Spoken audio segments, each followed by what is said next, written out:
नमस्कार, मी कीर्ती गायकवाड. स्वागत आहे आपलं आय न्यूज 28 मध्ये. चला तर मग जाणून घेऊयात महाराष्ट्रातल्या ताज्या घडामोडी.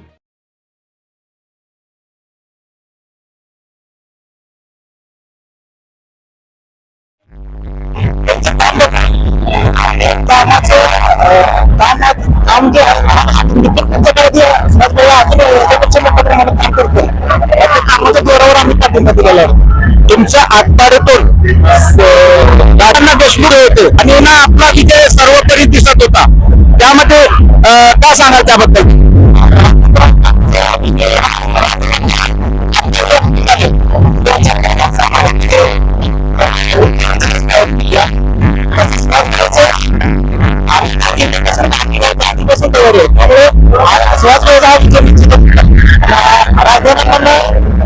उभा राहायला नको.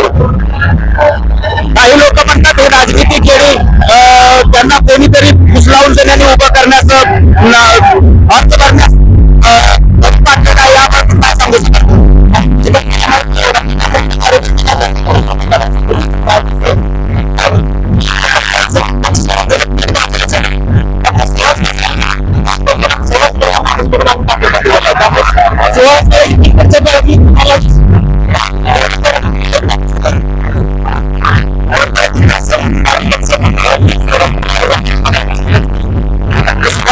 आपल्याकडे अपेक्षा असते त्या पूर्ण होतील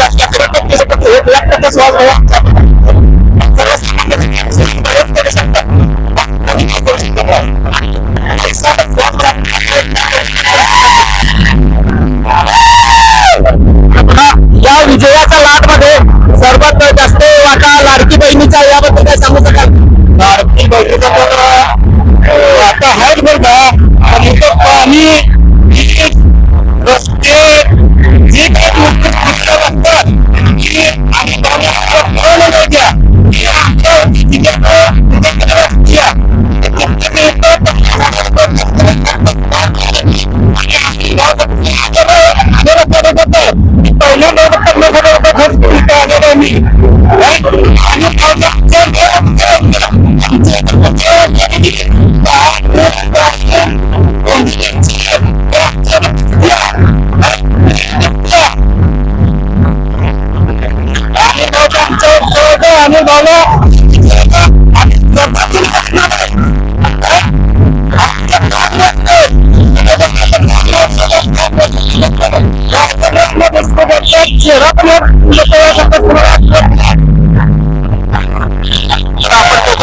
कार्यकर्त्यांच्या अपार आणि अतिउत्साह आनंद वातावरणामध्ये सुहास बाबर हे विजय होताना दिसत आहे.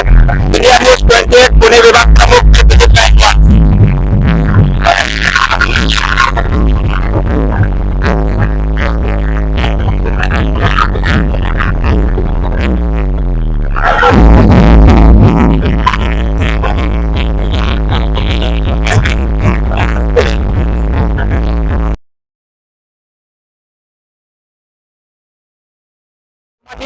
बाबर आणि सुहासभाई बाबर यांनी सांगितल्याप्रमाणे आम्ही विरोधकांचं पालकत्व केलेलं आहे आणि हा विजय हा सर्वसामान्य जनतेचा विजय आणि जो अनिल भाऊ पाणी आणून जी आमच्या सर्वसामान्य शेतकरी कुटुंबाची आर्थिक क्रांती केली, त्यामुळे हा विजय आम्ही सर्व अनिल भाऊ प्रेमी स्वर्गीय अनिल भाऊ बाबर आणि स्वर्गीय शोभाकाकी बाबर यांना समर्पित करतो.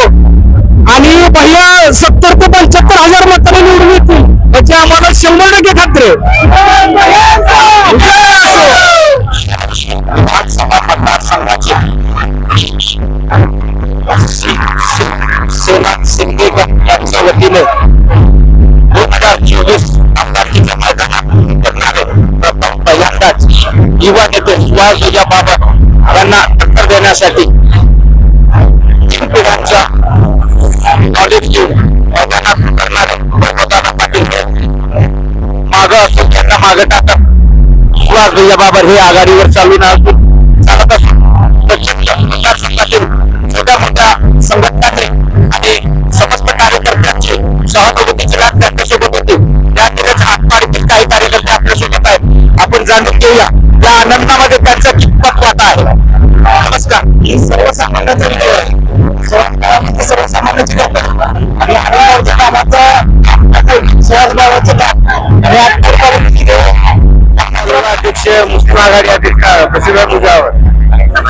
भैया बऱ्या मताने निवडून आलेले आहेत. त्याच्यामुळे त्यांचे सगळ्यात जनतेला धन्यवाद. आणि सुहास भैया खूप खूप चांगल्या मताने आले आहेत. चांगल्या त्यांचा प्रचार बी आम्ही लोकांनी रिपब्लिकन पार्टीने सगळ्या गावागावी केलेला आहे. सगळ्या गावात रिपब्लिकन पार्टीने त्यांचा प्रचार सगळ्या गावात केलेला आहे. त्यामुळे सुहास भैयांचं एक नंबर मताने एक पळाने आलेला आहे. सुहास भैयांचा सुहास भैयांचा विधानसभा मतदारसंघाचा आजचा जो निकाल आहे तो निकाल शेतकरी आणि आमदारांनी केलेलं काम आणि भाऊंच्या पश्चात सुहास भाईने आणलेला प्रचंड निधी, शेतीला मिळालेलं पाणी आणि युवकांच्या हाताला मिळालेलं पाणी या गोष्टी दिलेली आहे. आणि भाऊंच्या पश्चात भाऊंच्या बद्दलची सहानुभूती जो आदरभाव विटा खानापूर आणि एकूण खानापूर मतदारसंघातल्या जनतेने व्यक्त केलेला आहे. हा विजय निश्चित स्वरूपाने विरोधकांना आत्मचिंतन करायला होणार असेल. त्यामुळे सुहास भैया विजय आणि या ठिकाणी मिळालेले यश हे सर्वसामान्य माणसाला दिलासा देणारा, आनंद देणारा ठरेल याबद्दल निश्चित काही शंका नाही.